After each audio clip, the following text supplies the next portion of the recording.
nobres vassalos. Eu sou Lukavich Possalski, Lucas Docas, e nesse vídeo aqui falarei para vocês sobre a Ordem dos Teutônicos. Antes de tudo, a palavra teuto significa alemão, ou o subgrupo germânico dos não-godos. Assim, dos alemães ao norte dos godos, dos germânicos ao norte dos godos. É isso que significa teuto. E teutônico vem de teuto. Então, porque são uma ordem desses alemães, desses germânicos aí. Pelo menos do início, surgiu entre eles. Ela é uma ordem cruzada, assim como as outras. Porém, essa é uma ordem cruzada que é a única ordem de cruzados que não lutou contra islâmicos. Essa é a única ordem de cruzados que foi feita justamente para lutar contra pagãos e não contra islâmicos.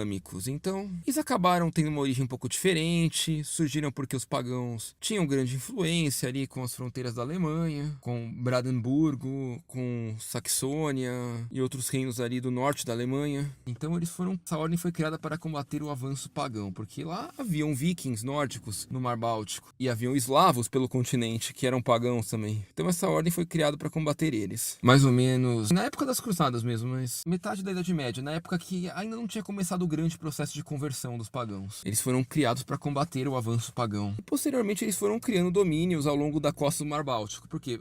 Por que pela costa do Mar Báltico? Porque a costa do Mar Báltico era o lugar onde eles conseguiriam tanto atacar os eslavos pagãos do continente, quanto os nórdicos pagãos que vinham pelo mar. Eles conseguiriam parar todos os povos. Então eles foram criando e expandindo essa cruzada ao longo da costa do Mar Báltico até chegar em Kaliningrado, ou Karlsburg. Ao chegar em Karlsburg, eles fizeram uma aliança com o reino da Polônia. O reino da Pomerânia, no caso, que é o norte da Polônia, porque eles já haviam tomado metade desse reino. E eles haviam conseguido esse objetivo de converter os poloneses ao cristianismo nessa época. Então essa ordem fez uma grande aliança ao reino da Polônia, passando a servir em muitos casos diretamente a ordens do reino. Apesar de ser uma ordem cristã, uma ordem templária, uma ordem cruzada, que teoricamente deveria estar sob comando do Papa, passou a servir ao reino da Polônia e por consequência também depois com a aliança ao grande ducado da Lituânia. Nesse momento, eles conseguiram fazer uma grande conversão dos pagãos, pelo menos eslavos ocidentais, os nórdicos e, enfim, essa ordem ficou uma coisa mais ociosa, mais a serviço do reino, porque parou de ter esses grandes objetivos de cristianização e de proteger contra os pagãos, que eles cumpriram o objetivo deles de uma grande conversão e reduzir. E ao mesmo tempo, nessa época, apesar de o nome se manter como teutônico, já não eram mais os alemães que compunham a ordem, já começaram a ser muito mais poloneses e outros eslavos do ocidente, e até nórdicos mesmo, do que alemães. Foi quando começaram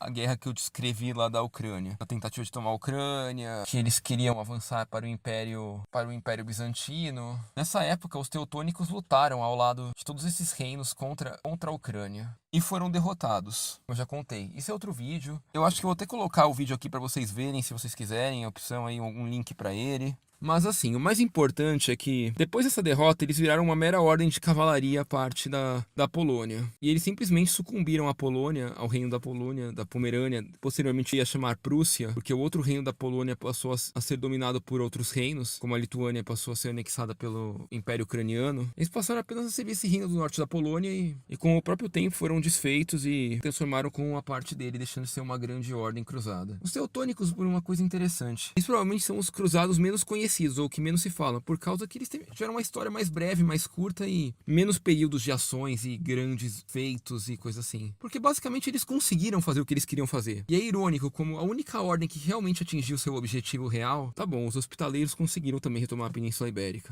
Mas tipo, eles conseguiram rápido. Então, essa ordem meio que perdeu o sentido muito rápido, ao contrário dos hospitaleiros que travaram grandes batalhas na Península Ibérica, participaram de grandes intrigas e não sei o que, o poder local. Então, eles simplesmente sumiram rápido demais, porque eles conseguiram logo de cara, não. Tiveram seus 200, 300 anos lá de luta para cristianizar tudo lá, mas eles permaneceram muito tempo depois do final da Idade Média sem fazer grandes coisas. Então acho que meio que isso acabou apagando um pouco a memória dessa ordem, que foi uma ordem bem vitoriosa. E bom, nobres vassalos, acho que por esse vídeo é isso, mais um vídeo aí gravado no carro, enquanto saco cheio aqui na cidade da Ana. Sei lá, tipo, cara, é importante ela viver a família dela, é importante ela fazer as coisas com a família dela, enquanto isso, às vezes eu acabo ficando meio do jeito, né? E a gente dá um jeito gravando as coisas pra cá, aproveitar adiantar as coisas. Infelizmente fica sem vídeo, né? Sem vídeo não, sem aparecer uma imagem, porque não tem um lugar legal pra eu gravar aqui em si de imagem. A única coisa que eu posso conseguir é um lugar silencioso pra poder gravar o vídeo sem grandes interferências de volume e coisa assim, ou de áudio e outras coisas que possam vir a atrapalhar. Mas é isso, like se gostou e falou.